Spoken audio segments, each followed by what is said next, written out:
Good evening, everybody, and welcome back to the Dugout Football channel. And yes, it is the biggest game of the season by a country mile. It is Liverpool against Manchester City. I know it's Mother's Day, and obviously happy Mother's Day to all the mothers out there as well. But this game is absolutely huge because it could have a big say where the title goes. And I'm delighted to be joined by two fabulous guests. We have Mr. Bernard Deneen from the Citizen Channel. How are you, mate?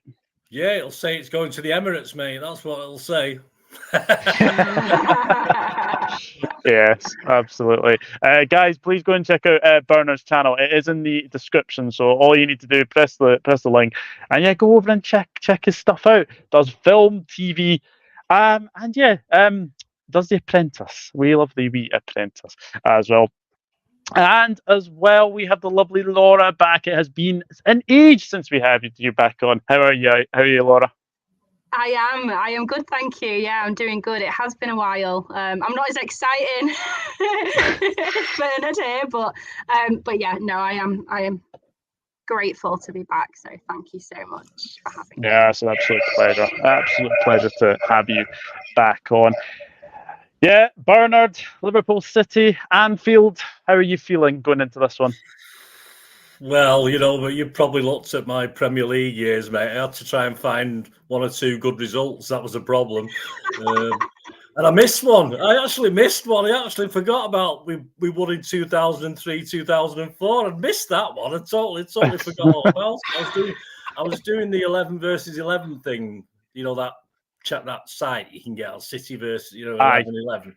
I was doing that, so I was doing all the scores. Oh, this is depressing. And I missed the 2-1 victory that we had. Obviously, Kevin Keegan was in charge. I totally missed that one, so I had that as a loss. So a City fan had to remind me because I'd already put it out, unfortunately. So yeah, but that just shows how rare they were. I think we had a few draws, but it's not statistically. No, I mean, I thought obviously the COVID season, I thought we'd ended the hoodoo, of course, and I think we've had a draw and a loss since. So it's not been a disaster since then, but obviously, do you remember, Laura? Do you remember the one in 2003, 2004? You're probably far too young. You probably weren't even born, were you then? I mean, I was born. I'm very flattered, though. My phone just decided to basically do an update. So he's done a runner already. You see there, he's just done it already. We thought you'd gone, but we just carried on without you. Don't worry. I thought I'd carry on regardless anyway. Yeah, you're right. Just to finish off and let Laura get a word in. Yeah, it's not great. I'm a stats man. I'm a history man. 2 wins in the last 20. It's got to. I mean, we had problems at Old Trafford for about 30 years, but we seem to have sorted that out. So at some stage, we've got to start sorting this Liverpool hoodoo out. So as I said, we won one a couple of years ago. We've drawn and lost since. So let's win another one. But won't be easy, mate. Stats don't lie at the end of the day. Yeah, absolutely. Laura, how are you feeling going into this one?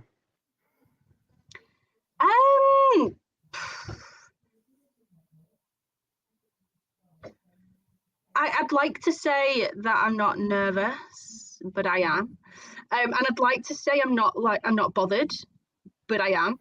I think I'm just trying to. I'd like to be the kind of person that plays it cool, but I'm not. So I'm nervous, but I go between being a stat person and a vibe person, and I feel like, I don't know, the vibe just feels a little bit spicy at the moment. I think Trent stirred things up a little bit, and he seems to have hacked off a few fans, but also the players and Pep as well. I saw very briefly today. It's been just such a busy day. I've not really been able to prep much, so it's just, I do apologise, but I vaguely saw something from Pep earlier that he's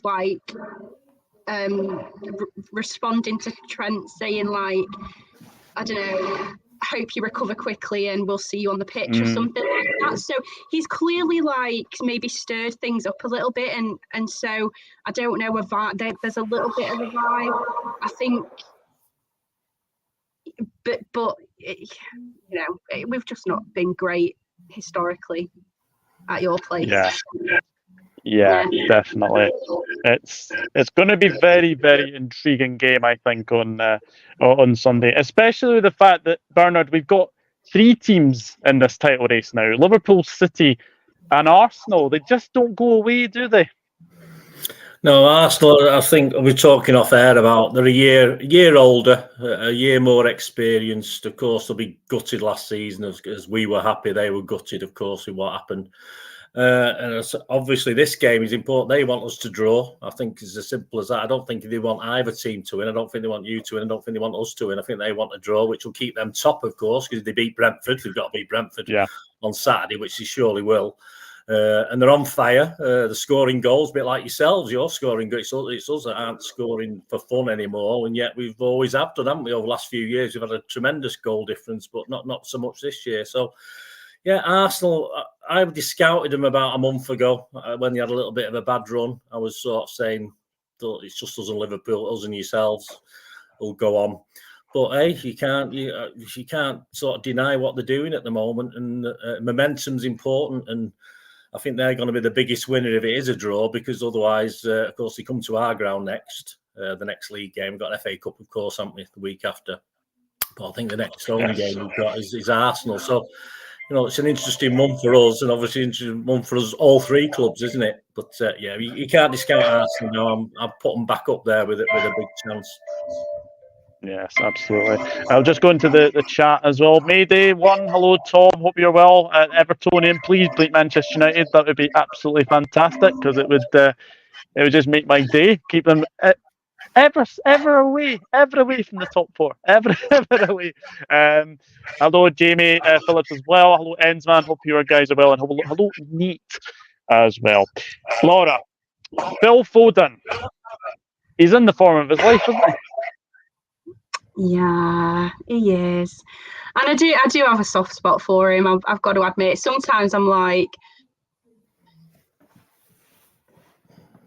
I love his football so much. I love watching him play, and I just have to remind myself I love him as a footballer, not as a person. Like, I just think he's brilliant.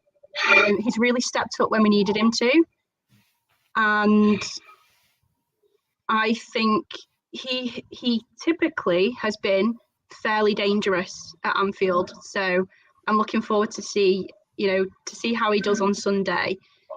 Can he keep up the form that he's in? Can he keep stepping up in the big moments? He's had a bit one of the things with Foden is like there's always a critic of another club, and there's constant, every time he does well, it's like, oh, well, this is a problem and this is a problem. So it's kind of like, well, how many times does he need to prove himself? I mean, can I just put in, Laura? I mean, Laura and Doug. I mean, the thing with Foden, I'm still seeing things now with people not putting him in an England team. I just don't understand what the hell they're talking. What they talk, Doug. I mean, you talk from the outside. You talk from a non-City fan point of view. Foden should be one of the first names on Southgate's team sheet. I don't care who else is playing. Him and Bellingham should be the crux of that England team. And I think Laura would probably agree with that. Sorry for butting in. I just wanted to make that point because I see it on social media, even now, after, oh no, Foden shouldn't be starting, from lots of fan bases, not just any particular fan base. No.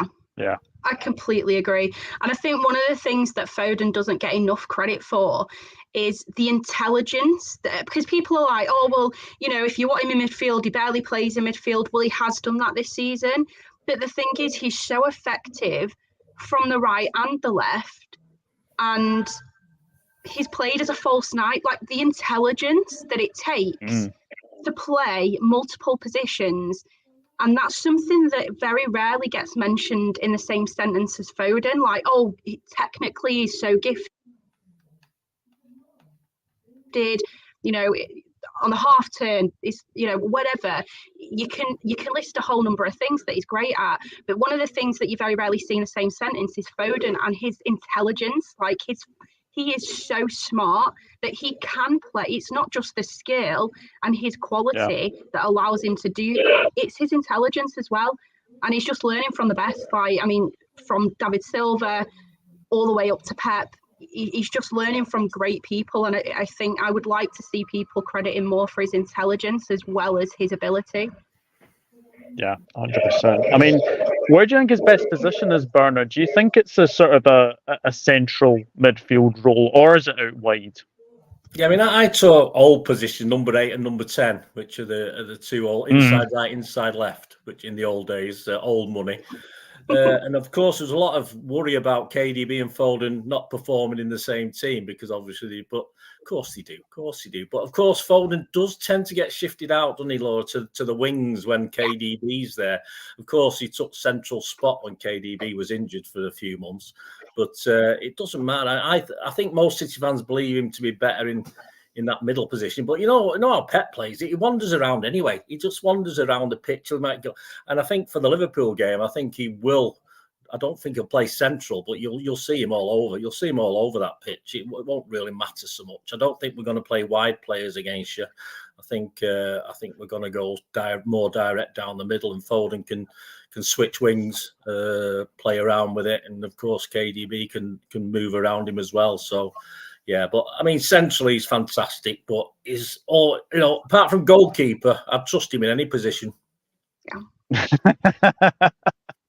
Yeah, he's been fabulous. He has been absolutely fabulous. And the one thing I think a lot of people have said, I think it was Jamie Carragher actually said today, Declan Rice, Virgil van Dijk, or Phil Foden will decide this title race. Do you agree with that, Laura?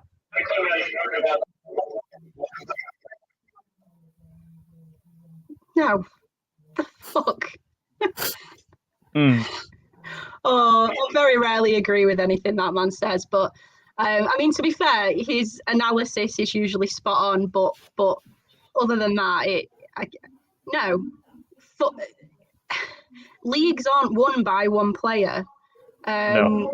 And that is why City are so successful, or have been so successful in recent years, is because when one player who you think is the main guy is out of form or is out injured, then somebody else steps up. It's not one. There's maybe for Liverpool and maybe for Arsenal. Maybe you could have argued. You could argue that. I don't know.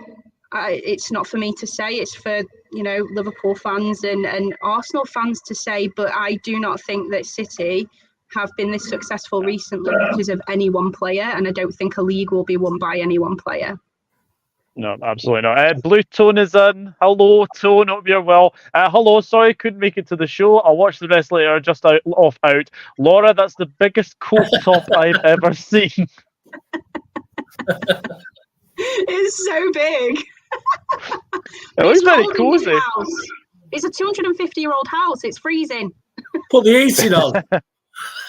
What do you think this is?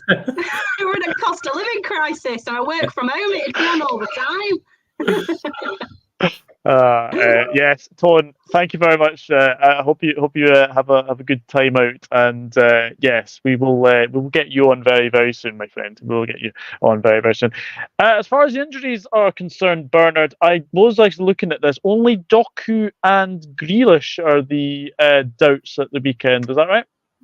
I think Doku had a little bit of a muscle problem. I don't think it's too bad, so he probably is available. I don't think he will play, but he's definitely possibly available. Of course, Nuñez did his finger into the other day, but half of our team are wearing finger bandages anyway. I don't even know. It's like a fashion statement.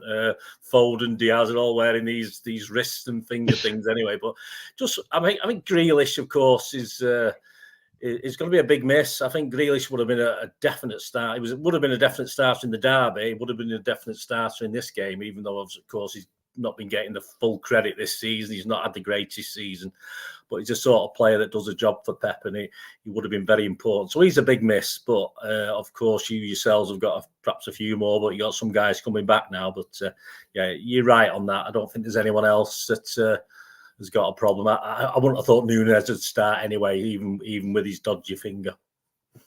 Yeah, I was actually watching that game, and when I saw them trying to basically put that back in, I almost was squeamish. I did not like it. I did not like it. But... We could have done with Laura's sleeves to cover it up, couldn't we? Really? It wasn't that bad. I mean, Laura, do you think the Champions League is one thing that you can basically go on and win this season? Because you have actually looked flawless in the Champions League this season. I think it's one of three things we could go on and win this season. Not being greedy. No, I think we could potentially. We all, I think all City fans will acknowledge whether we do this in a negative way, whether we do it in a moany way, or whether we do it in a way that actually we just accept that it's part of football.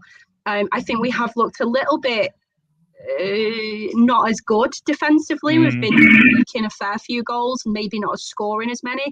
I don't mind conceding goals if we're hammering them in. But I think we've not maybe looked as strong this season so far, but then it is the running of the season. We tend to step it up. But I think we have looked fairly good in the Champions League. We've had a good record this season. We've won. We've won every game so far. But there's tough competition. You once you start getting to the end of competitions, it gets harder and harder, and that's football. And last season, I think I'm still sort of in that like, oh well, last season was so incredible that I think there's a little bit of indifference at the moment. I'm just sort of like, well, I've seen everything I wanted to see now, and so I'm happy regardless. So. You're like an old man, Laura. It's not like me. That's it. I can die happy now. I'm happy now, so whatever happens now is a bonus. Like, I don't know. I used to get like up until last season, I used to get really, really intense about it, really passionate about it. Like the anxiety would be ridiculous, but I feel like fairly chilled now. I've seen us win everything I wanted us to win. So I'm just sort of like, anything else now is a bonus, isn't it? Yes, absolutely. Bernard, this might be a bit of a really weird question, but do you have to go to Anfield and win, do you think? No.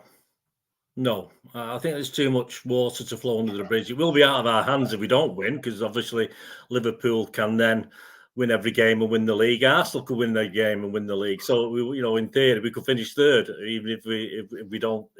But as long as we get a result, I'll be reasonably happy. If we don't get a result, then and of course with Arsenal to come up next, I'll probably tell you in about 3 weeks' time whether the title is a real. You see, as Laura was saying there's a lot of belief with City because we've done it season after season, apart from the one season, of course, the COVID season with yourselves. And there's a lot of confidence, a lot of thinking that, we can do this again. We can go on this magic run. But, at some stage, it's not going to work. Some stage, we're not going to be able to do it. It's just a fact of life. And at some stage, we won't be doing what we're doing now. And, of course, we all know what we're capable of while Pep's there. So we all have belief, but I tell you what, we made it hard for ourselves already by dropping points against the likes of Chelsea twice and Crystal Palace. This is the problem. I wanted to go to Anfield ahead in top spot, and we could have done that. We could have achieved that, but we dropped some silly points, and we just put extra pressure on ourselves. And of course, we've got a reasonably full squad at the moment, but Arsenal and Liverpool are flying, and you can't deny that. So, I would say if we get beat, I'm never going to give up. We won't give up till there's 2 games left and we're 7 points behind. That's the right thing to do. But we've got to get some sort of result on Sunday. Yeah, I think it is a very interesting game. I think the fact Arsenal play first, I think it kind of adds that incentive that probably, a draw is not disastrous, but it would obviously put the driving seat into Arsenal. I think they've got the bigger. I mean, they're scoring goals for fun at this moment in time, and I think as well, when I look at this game, I think if we were to win, and obviously it's great for us. If you guys were to win, and I think it puts you firmly back in the driving seat as well. But Laura, I was just looking back at the last game between the sides at Anfield, and obviously it was a 1-0 win for us last season. You had a goal ruled out. Now Foden, we were obviously speaking about Foden as well. Michael Oliver is the ref. How are you feeling going into this game, and would you take a draw? Regardless of whether we're in a title race, whether who the incompetent referee is. I mean, let's face it doesn't matter who it is, they're all shite. Sorry well for swearing. Said. Sorry for swearing. It doesn't matter who it is, they're all terrible. And it doesn't matter who's playing, they're always terrible. So that doesn't really, there's going to be something dodgy that happens. I know that. We can sort of, that's predictable. But I'd always take a draw at Anfield, I think. I mean, really, regardless of anything that we're talking about, refs, title race, whether it's a 2-horse race or a 3-horse race, I think I would always take a draw at Anfield. It's a tough game. Liverpool are a good team. We've, sort of gone toe-to-toe with them for a good while now. What is it, 5 years, 6 years? Yeah. So it creates that sense of I wouldn't say necessarily rivalry, but that's extra spiciness that you might get between fans or on the pitch between the players, between the managers, even if there's respect there. So I think I would always take a draw at Anfield. It's not an easy place to go. And if we can get a point from there, then I would say that's a good result. Don't get me wrong, I'd prefer to win. I'd prefer to get 3 points, of course. But whenever we've played, if we come away with a point, I'm sort of like, well, at least we didn't lose. So then again, I think like that about everyone we play, to be fair. So at least we're not getting relegated. Yeah, well, I suppose you've managed to get the Spurs hoodoo off your back in the FA Cup. I think you've still got to go to Spurs as well. Look, it's one of those games where form goes out the window completely. If it's a derby game, if it's a big game like this one, form definitely goes out the window. But I do have to ask you, Bernard, what was your reaction when Jurgen Klopp said, "That's it. Basically, this season's going to be my last"? Were you surprised at the news? I was surprised. I didn't go into mourning like some. But I wasn't cheerful either. It didn't make any real difference to me, mate, to be honest with you. It's, as Klopp is one of those managers that you don't mind as your own manager, but you don't really like him if he's not your manager. It's as simple as that. It is what it is. But it was a surprise. And if it's a lot of people are thinking he'll change his mind. A lot of people think, which might please you. I don't know if it will please you. Probably please a lot of Liverpool fans I've seen on social media. But a lot of people think he'll have a change of heart and it'll all be fine and dandy and he'll carry on regardless. But it's like when Pep goes, isn't it? I mean, it's just, you have to move on. Team supporters and teams, in fact, we stay. Players and managers move on, and we get on with it, don't we? We just hope we can pick up something. I mean, at the moment, I have no idea who'd take over from Pep. I don't know what your thoughts on taking over from Klopp. But he's been there. What? How many? Is it now? How many years has he been there? 8 or 9? 9 years, yeah. So that's pretty good. You don't get Ferguson tenures these days, do we? We don't get that sort of length of time with the manager. Pep will do 9 years if he goes at the end of next season. So it's just a similar thing, and we move on, don't we, mate? I would say it came as a surprise, but as you say, I think when you're so intense, I think Klopp's pretty intense, like Pep. It takes over your life a little bit, doesn't it? I mean, perhaps you do need just to step back a little bit and regenerate. And I'm sure we've not seen the last of him, put it that way. No, well, apparently the BBC and ITV are trying to get him for a punditry for the upcoming Euros. So I just think he's going to be going back to Germany just to watch it. He's a grandfather as well. He's obviously got grandkids to look after. So no, I'm gutted, but I can understand why, because I think he's not had a break since I think 2015, obviously, when he was, appointed. And I think as well, the COVID season, I think he lost his mother as well. So it definitely does take a lot out on you. And as far as who's to replace him, I mean, obviously the big one is probably Alonso. But I do sort of put caution on that when I see that obviously Bayern Munich are wanting him, but I think that the stuff that's obviously coming out from Germany seems to be Bayern Munich sort of related journalists, so I'm not really taking any notice of it. I mean, I think there's Ruben Amorim at Sporting Lisbon. I think he's leaving Sporting at the end of the season. I think what could happen, I think you could probably see a managerial sort of merry-go-round. There will be clubs that will be looking for new managers. Maybe them lot down the East Lancs Road might be looking for a new manager very soon. One Gareth Southgate, I have noticed. No, he should stay for life. Stay and keep him. Don't want him to go. Yeah, I mean, job for life, mate. We don't want that guy to go. Glazers and him and Ratcliffe. What a trio they are. Oh, yeah, do not get me started on Eric Ten Hag, because I think I will be here for a while. Going back to the earlier game, Laura, 1-1 at the Etihad. Did you think after that game, was that 2 points dropped? Yeah, I think so. I mean, sometimes you can watch a game or you can be at a game and you can think, yeah, we probably didn't deserve to win that. Fair enough. Like, it happens. Sometimes you just don't perform well. And that's okay. The people, they're athletes. They can't, the amount of games that they've got, they can't keep it up all the time. But we should have won that game. We should have come away with 3 points. And so it was a little bit disappointing, but yeah, it's football. It happens. Yeah, it was. I thought we were extremely lucky. I think the 2 fouls on Alisson are blinker fouls. I think they're both goals. I think you were very unfortunate not to get the win, and obviously Trent. Yeah, Who was a ref that day, Doug? Who was a ref that day? Can't remember offhand.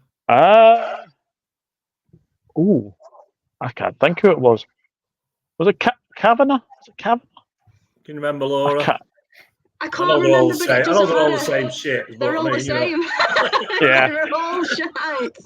They are all the same. They are. Yeah, I can't remember. And I think, interestingly, though, that given those fouls on Alisson, I think they've sort of set a precedent now. And you can sometimes there's just been so many decisions where you think they contradict each other, or yeah, I mean, we got the victory at Tottenham, didn't we? With, obviously that would have been a foul if it had been the same game as the Liverpool thing, exactly. And it probably wasn't even as bad as the Liverpool as Liverpool one was. It was probably not as bad as the one in the Tottenham game. But as you say, they have a look at these, don't they? Then they start sort of psychologically. I think the refs think, we'll have to alter that, or without the PGM, and it has an effect for a bit, and then it goes back to normal. It's like wasting time and stuff like this. You have a binge on it, and then you go back to normal until it suits someone not to do that. It's just ridiculous. I mean, offsides. I mean, stupid little things. But I agree with Laura. It's annoying. There's no consistency. Never has been. There's never going to be. And even with VAR, there's no consistency. Even that can't get things right. So what chance have we got? Yeah, absolutely. I think they would be all here all day talking about VAR and really bad decisions. I think the blue card's been got rid of, haven't it? I think they've got rid of that idea. Oh, thank goodness. Yeah, thank goodness. That was ludicrous when it came out. At the start of the season, Bernard, did you think Liverpool were a title challenger? Well, they were poor last year, weren't they? I mean, it was such an was it? But having said that, because I think every team's due a bad patch. Well, me and Ray did a thing on the before the season, and we said City and Liverpool would be fine out this year. So we thought they'd bounce back from a pretty average or poor season last season, of course. But yeah, we didn't even we discounted Arsenal to some extent. We thought they'd be dead and buried, but so much for that idea. You know, they've come back with a bang now, haven't they? But yeah, I thought Liverpool will be up there challenging City. Simple as that. Did you, Laura? Yeah. I think I don't know if you could hear that. There's just some weird noises happening, but probably your heating coming on. Can you see my breath? Yeah, I mean, I think, Doug, the last time I came on your show was like the summer after. Yep. The treble that everyone's forgot about. Treble. And I think you asked me at that point, who do you think will be like in the title race? Who do you think the biggest challenges will be? And I said Liverpool. Like I had no doubt in the summer that Liverpool would be our biggest challengers to the title. I still think that Arsenal have done okay. They look exciting. They look like we did 3 years ago. It's not sustainable, and I think Arteta will run out of ideas once, because this is what happens, isn't it? Like, you know, he will. I mean, he gets his ideas from Pep. We're 3 steps ahead. We're 3 seasons ahead of him. And if this is what happens, we play a certain way, we smash it out the park, teams get clued up to it, and we then struggle a little bit. So Pep changes things. He evolves. The football we play evolves. Can Arteta do that? I don't know. Maybe. But I don't. And the Arsenal are doing well, but I still think Liverpool. If City don't win it, Liverpool will, and Arsenal fans might come for me for that, and maybe I will put my head in a bucket of freezing water, because maybe Liverpool and City will both bomb and Arsenal will take the lead. But I think they're so over-emotional. Like, they are over-emotional. And you could say that about Liverpool, to be fair, this season. But I think that's because they're sort of now aware that Klopp is going at the end of the season. And I saw somebody say that in the chat that they think Pep will announce during next season. No, he won't. Pep will not announce it in the middle of a season. There's no way. I don't think he will.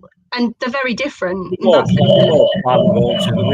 plan with Pep. The whole club revolves around planning things, and it's not going to suddenly be dropped on anybody. It's going to be planned. But as you say, Klopp might have other reasons we're not sure of for doing what he did. I don't know. Exactly, and that's okay. And I think it did sort of spur the players on a little bit, because I think there was a period this season where you didn't look great, and I would still argue you don't look your best. But I think the gulf in difference, like in quality, is just so good right now that the other teams fall behind. I mean, I said Villa would finish in the top 4 in your show, and I think Tone laughed at me for it. Oh, don't be ridiculous. Well, they've got a bit of a 5-point cushion now, haven't they? So I'll be here for the lottery numbers later. But I do think Liverpool are, if not City, going to win it. That's my opinion. Well, I'll be honest. At the start of the season, I did say that a top 4 finish and a Europa League, and maybe a League Cup. We've obviously got the League Cup, which is fantastic. Europa League, I do think we are probably going to be the favourites for, along with probably Leverkusen. I mean, we dispatched Sparta Prague last night by 5 goals to 1, which was a weird game, actually. It was a game which was very, very counter-attacking. We could have conceded about 3 or 4, and we could have scored another 4 or 5. It was a very, very weird game. But I think the fact that a lot of people have kind of not sort of noticed this, but we transformed our whole midfield in the summer. You know, we lost Fabinho, we lost James Milner, we lost Roberto Firmino, Jordan Henderson, and then we brought in obviously Gravenberch, Endo, Szoboszlai, McAllister has been a magnificent signing. I think as well, all the fringe players have really stepped up this season. All this, like Joe Gomez, Curtis Jones, like Harvey Elliott, everyone is playing for their places. And obviously, look, Alisson's been injured. Keller has come in. It's the same with you guys. Obviously, you know, if Ederson's not playing, Ortega, who I saw in the Bundesliga for Arminia Bielefeld, I thought he was excellent goalkeeper there as well. But one player I do have to speak about, because a lot of City fans that I've been speaking to, obviously, over the past few weeks, has been kind of, will Rodri get a booking? Will Rodri get a booking? And will he miss Anfield? Well, he's not going to miss Anfield, thankfully. But Bernard, was there ever a time you were a little bit concerned about that potential 2-match ban coming for Rodri? No, because I was told it was rubbish. Because I was told by a good source that he wasn't that close to it, that he could have got another booking or two and it would have been fine. It's just some misinterpretation. So I was panicking, but having said that, we got Kovacic now. He can step into that. Well, with John Stones and Kovacic, they can play the role. All right, we're two men to play one role, but hey, it doesn't matter. You know, the other guys will have to work harder, won't they? But Rodri's a legend, mate. He is the greatest DM in the world, as far as most City fans are concerned. I'm sure most reasonable neutral fans will probably think that as well. He's quality. I never thought that. Fernandinho was superb, but Rodri's took it to another level, really.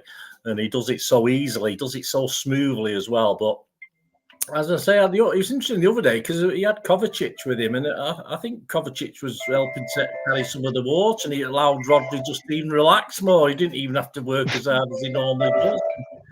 He is key to everything we do. Yes, if Rodri got an injury tomorrow, we will be struggling, but Pep would find a way. As I say, if he'd find a way, we perhaps won't be as smooth and great as we have been, and he won't. We miss. We need someone else to score a crucial goal here and there, but.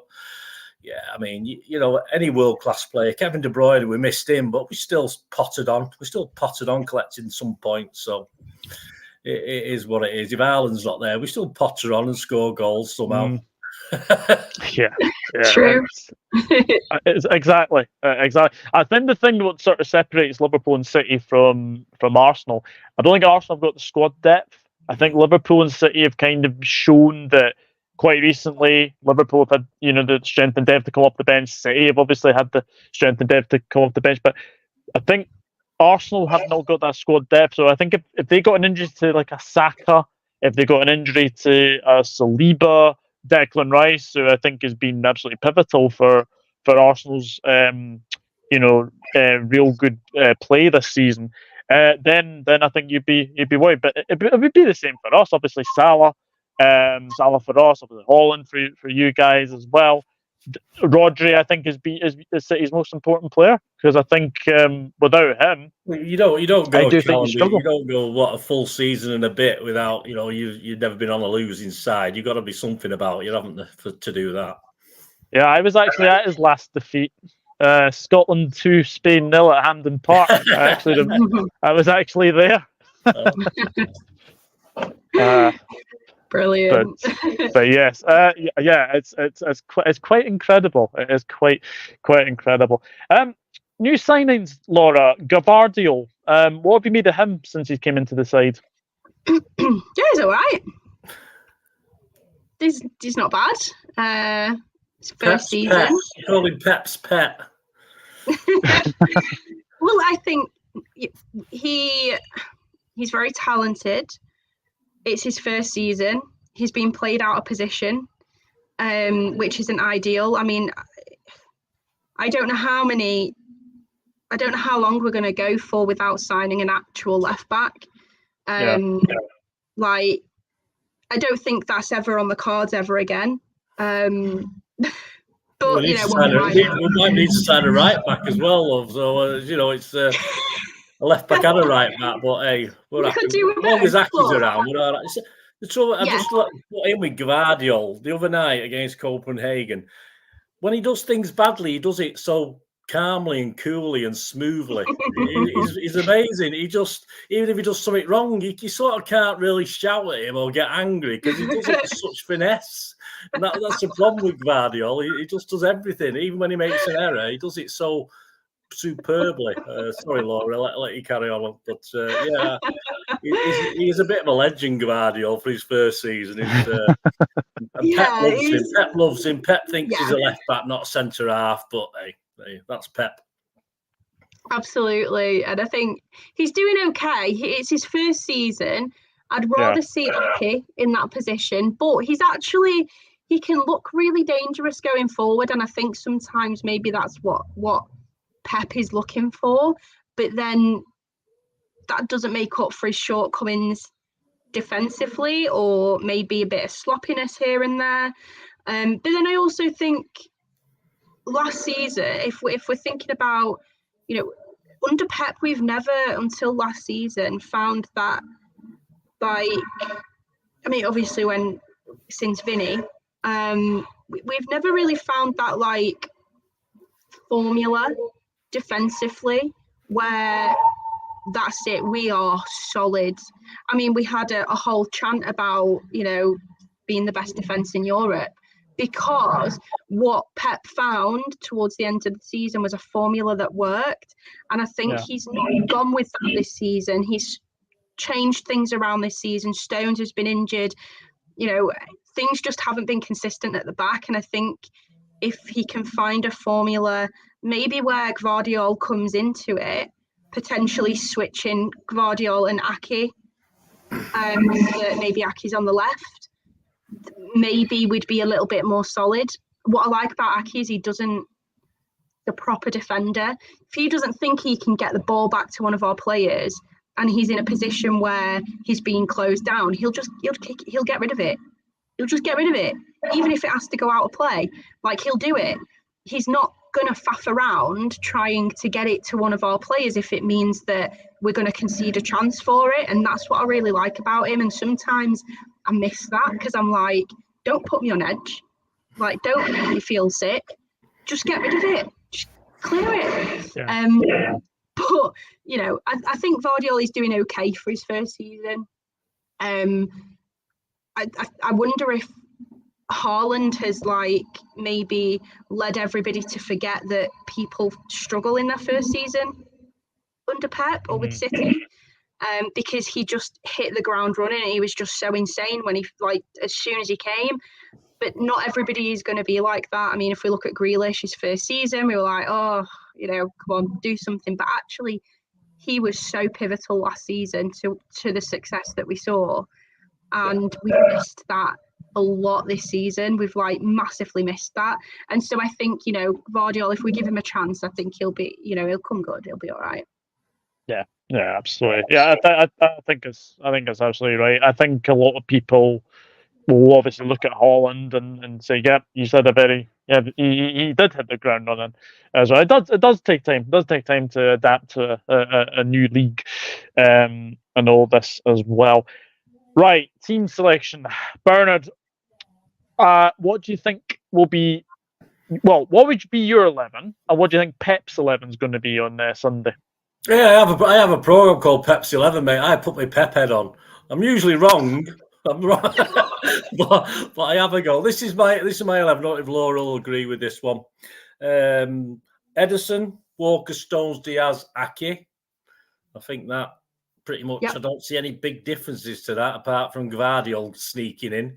Rodri, of course, and then in front of Rodri, I'm not going for any wide players. I'm going to go Kovacic, KDB, Bernardo, and Foden, who will tend to play wide, and Haaland, of course. So that's my 11. Ederson, Walker, Stones, Diaz, Ake, Rodri, Kovacic, KDB, Bernardo, Foden, and Haaland. Interesting, Laura? I think the same. I think that's what I'd go for. That's probably our strongest.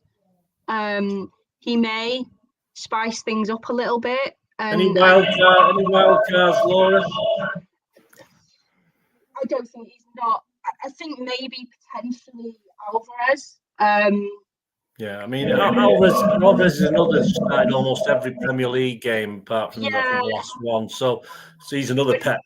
But I think against Liverpool, I think we need a Kovacic more than an Alvarez. Definitely. But I just wonder. Yeah, I would definitely go Kovacic over Alvarez on Sunday. But I do wonder if he will put him in because, like you say, he's favoured very much this season, which is great. He's a great player. He's not my favourite in midfield. I think his first touch just doesn't allow him to be as effective in midfield, especially when you think about how people will play against us is counter-attack. That's all that they can do. And when we lose the ball in midfield, it really puts us under pressure. And so I feel like sometimes his first touch is just not quite as good as the other options that we have to play in midfield. And so I'd like to not see him in midfield, especially on Sunday. But yeah, I'm not sure. But I would prefer Kovacic over Alvarez in midfield on Sunday. Yeah, decisions. It's going to be very, very intriguing to say the very least. I think we're going to go. I think Kelleher is definitely going to be in goal. I think he's definitely going to be in goal. Well, it ain't going to be Adrian. I'm sorry, it won't be Adrian. So yeah, Kelleher in goal. I think it'll be Connor Bradley. I think really Connor Bradley. like him. I really like him. I think he's brilliant. He's been brilliant. He has been brilliant. Connor Bradley.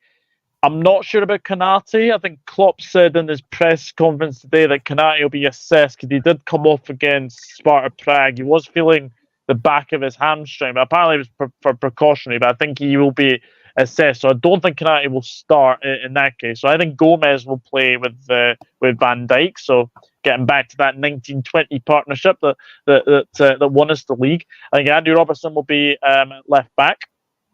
And then I'm going to go for midfield three of Endo, McAllister, and Szoboszlai. I think both of them. I think Szoboszlai coming back is going to be very, very crucial as well. Like harsh on Harvey Elliott, who I think has been magnificent recently, but I think for this game I would probably go for Szoboszlai. And then I think it'll be Diaz on the left, Nuñez down the middle, and obviously the returning Mohamed Salah as well. And I think where this game could be won or lost, Bernard, is big game players, and we've got two in this. We've got a few in this game, but I think Foden and Salah, I think, are the ones you'd probably look at. Yeah, I mean Liverpool with that team. I mean, Liverpool play the football that worries me, and obviously is best against City because they play that sort of very quick. They don't mess about. They get it up. They get it up to the front as quickly as possible. And of course, that's where we've been slacking a little bit. We're going to have to be a bit clever, a bit canny at the back. But as you said, sorry, I've got an ice cream van coming. He's got no ice cream though. My dad used to say when he did that, it meant he didn't have any. So he must have any. But the old ones are the best. But key. But as you say, he's going to be key players. If Salah has did he play at all last night, or did he get on the pitch last night? Came on for the last 15 minutes, and we thought he'd scored, but apparently he was adjudged to have had his left foot offside. Well, he's not a big left foot, mate. So that's probably the problem. That's probably why he's tripping over all the time. I'm just kidding. I'm kidding. Don't come for me. But yes, I think Liverpool United tried it, but they're not a patch on Liverpool. And certain teams who've had a go at City have been successful. It's as simple as that. Even the teams like Bournemouth, and they've had a go at City. I mean, flipping it, second half at Bournemouth, we were lucky to hang on to the victory. So defensively, we're just going to be a lot cleverer than we have been recently. That's the problem. And Liverpool are the sort of team that can damage us. But of course. Hopefully they'll be Liverpool a bit nervy as well. Hopefully they won't. They'll be a bit wary. Show City respect. You probably got trouble. If you don't show us any respect, then you probably might be 2 or 3 up within half an hour, and we'll have to fight back and beat you 4-3, something like that. But that's how it is. It's got to be a great game. I think it should for the Newts. I hope it's not going to be a dull one, which sometimes they end up, don't they? Because there's too much on it. Because at the end of the day, both of these teams need the win because they'll be looking up at Arsenal above them, so they both need to win. So hopefully it'll be a good game because of that. Yeah. Is it a title decider, Laura? I mean, there's still 10 games to go after this game. Obviously, Arsenal's still got to go to the Etihad, of course. Yeah. Oh, I don't want that big black guy walking around our ground again, Laura, spouting off what they're going to do to us like he did last season. Did you see him? Oh, Robbie Lyle. Do you know what? I wondered where you were going with that then. Yeah.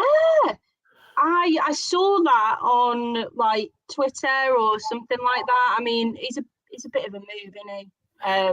Well, Ray went to the Emirates and did it. Did you see his reply? Yes, I saw that.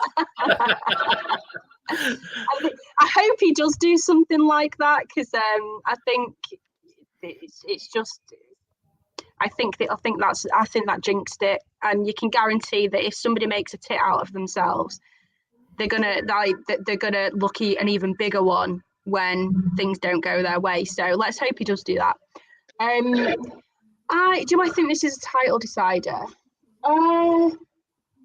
Not really. I think if it was, say, if we're talking a knockout competition, then yes, it would be, of course. But in a league where there's so many games, so many points to play for, I don't really think so. I think every game's a title decider. And I think when the race is this close, then every game is a Yeah, you can't underestimate the fact that whoever wins, it'll be a big bowl, big push for them to get it. If Liverpool win, it'll be for them. If City win, it'll give us that momentum, and the same with Liverpool. But it won't decide the title, but it might have a big say on it. Obviously, at the end of the day, by the team being confident going forward. Yeah, for those last 10 games, of course. Absolutely, because Bernard, you mentioned the Chelsea draws. You could argue that they're title deciders in that case. We dropped points. And we dropped points. We fell behind everyone, so we've dropped silly points. You could argue that they're title deciders, because now we're in this race that's close. So I mean, I don't know. You could just argue that every game is a title decider, but it's a huge game. It's a big game that both teams need to win if they want to accomplish what they want to accomplish. But could Liverpool drop points further down the line if they win? Yeah. Could we if we win? Yeah. Who knows? Yeah, I still think there's going to be twists and turns in this title race. I don't think anything is conclusive after this game. And I think as well. I think if many people looked at this prediction, I think a lot of people would go for a draw. Chris Welsh in the chat, he's going for 1-1. As his prediction, I think the best result. This thing that does the fixtures at the start of the season. Why can't it plan like the last game of the season between Liverpool and City? Why couldn't it just plan it? Just by accident. Just another Arsenal Liverpool from the 1980s, was it, or whatever that was? That classic game at Anfield where Liverpool could draw, Arsenal had to win, and they sort of won it in the last few seconds of the game, sort of thing. Why can't the fixture machine do that? But then again, Arsenal might have won it by then, so it wouldn't make any difference. The runners up prize, but you think in this day and age they could plan it a bit better. I know it is very, very crazy. It is very, very, very crazy. But yeah, I don't think there's going to be anything conclusive after this. I think we've still got to go to Old Trafford. I think we've still got Spurs to play. I think we've still got to go to Villa Park, where Arsenal and City have obviously lost there this season as well. So I think on paper, I think we've got the slightly worse running, and I knew that at the start of the season. I thought we've got to be a little bit ahead to allow for that. But I think on paper, we've got slightly tougher running than Liverpool and Arsenal. So that's more important. Why we've probably got to try and get a victory on Sunday. If we don't, and we're just making it hard for ourselves every time. Yeah. Right. Score predictions. Bernard, what are you going for? Well, I'm going to please the Arsenal fans, who I think will probably sit top by the time we kick off on Sunday. So I'm going to go 2-2. 2-2. Laura? I'm going to go 4-2 to Liverpool. Oh! When did we last score 4 goals? Oh, no, Luton. To Liverpool. Luton got 6. Yeah, Luton. I think Liverpool will win. 4-2? Yeah. Bloody hell. I'm shocked. I do. There you go, Doug. Are you happy now? I do. If they would have to take they are going to get the chances. They are going to have to take their chances. I think United let you off the hook last week. I don't think the chances that they missed, we will miss. But I just see these two cancelling each other out. I'm actually going to go with Bernard. I'm going to go 2-2 as well.